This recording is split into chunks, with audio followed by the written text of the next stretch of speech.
Look, psychology in the Bible. As introduced in a previous video, I would like to take excerpts from the Bible and show people where psychological concepts are demonstrated and just say a few things about them. And I'm not going to do this in any particular order either.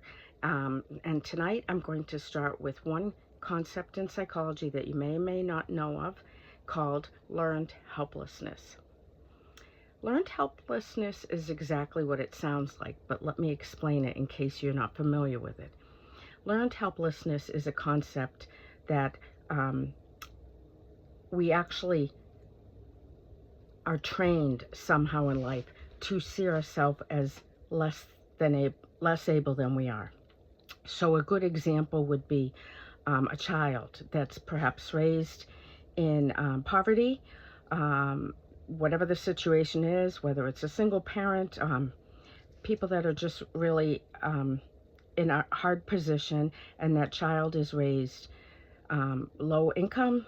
Maybe they receive, state benefits, whether it's welfare, food stamps, they go to the food pantry, they have state health insurance. And if that's not a temporary situation like it's primarily designed to be, and the child goes through all their early years in that type of situation, again, if mom and dad are sort of not treating it as transitional, but they're really stuck in that and can't find a way out, a child may follow in their footsteps, sort of see that as their lot in life.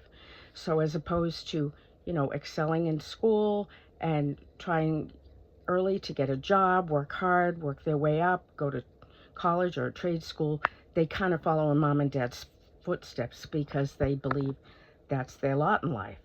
That's learned helplessness. And we have a couple places where we find that. One is in the Old Testament and one is in the New Testament. I really like when it works out that way. The first one involves the Israelites in the wilderness. The Israelites were in the wilderness for 40 years. That's really hard to imagine. I mean, it's a quick little part of Exodus in the Bible, but I'm sure it wasn't quick for them. It's hard to really even comprehend what that must have been like. And they're about, in their minds, to die.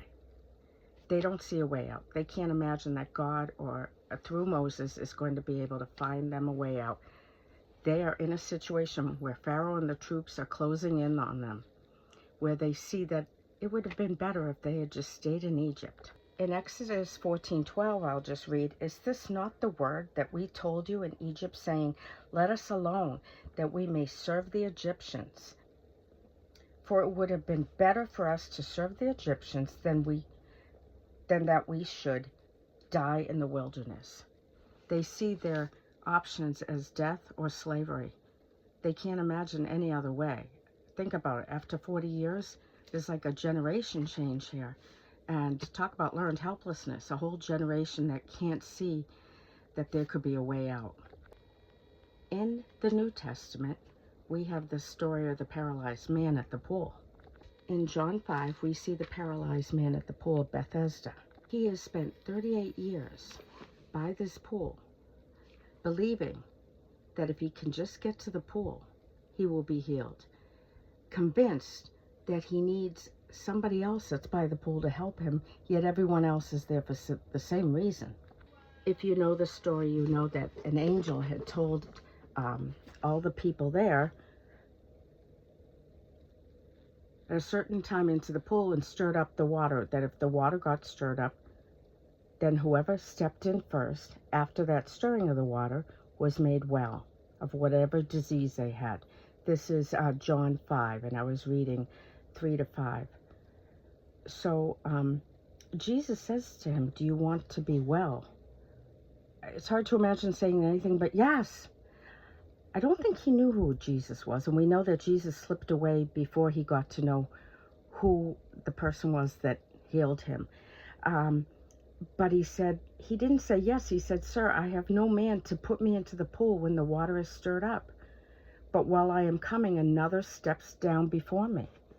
Talk about learned helplessness. He can't imagine any way to get healed. He can't imagine even getting help to get to the pool. Yet 38 years, I mean, Wow, that's commitment. I guess he just felt like he didn't have any other options. What's interesting is 38 years is pretty close to 40. That's a long time to be doing anything, actually.